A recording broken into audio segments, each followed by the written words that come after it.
আসসালামু আলাইকুম রহমতুল্লাহ। যারা পোলট্রি ফার্ম করতে চান বা করতে আছেন তারা অবশ্যই বাচ্চার দামটা কম হলে বাচ্চা উঠাবেন। 40 টাকা 45 টাকার উপরে দাম দিয়ে বাচ্চা উঠাবেন না। যদি 40 টাকা 45 টাকার উপরে বাচ্চা উঠান তাহলে অনেকটা লস হওয়ার সম্ভাবনা বেশি থাকে।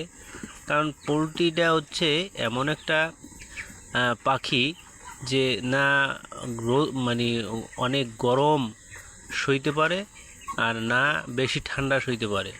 ঠান্ডায় এদের ঠান্ডা লেগে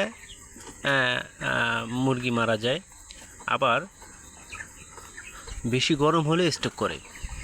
অনেক ঝুঁকিপূর্ণ একটা ব্যবসা। এই জন্য বাচ্চার রেট 40 থেকে 45 টাকা হলেই বাচ্চা উঠাবেন। সবাই যদি এরকম করেন তাহলে অবশ্যই বাচ্চার রেট বাড়াতে পারবে না। আমাদের ব্যবসারই চিন্তা নয়, আমাদের চিন্তা থাকবে যে যদি নিয়ম অনুযায়ী কেউ বাচ্চা বিক্রি না করে, নিয়মের বাইরে যে বাচ্চা বিক্রি করে, তাহলে ওই বাচ্চা আমরা কিনবো না।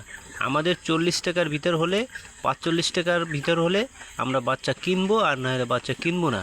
এরকম সকলে যদি একমতে ঐক্যবদ্ধ হন তাহলে অবশ্যই আমাদের লুজার হবে না এবং পোলট্রি সেক্টরটা সবসময় চালু থাকবে। আসসালামু আলাইকুম রহমতুল্লাহ।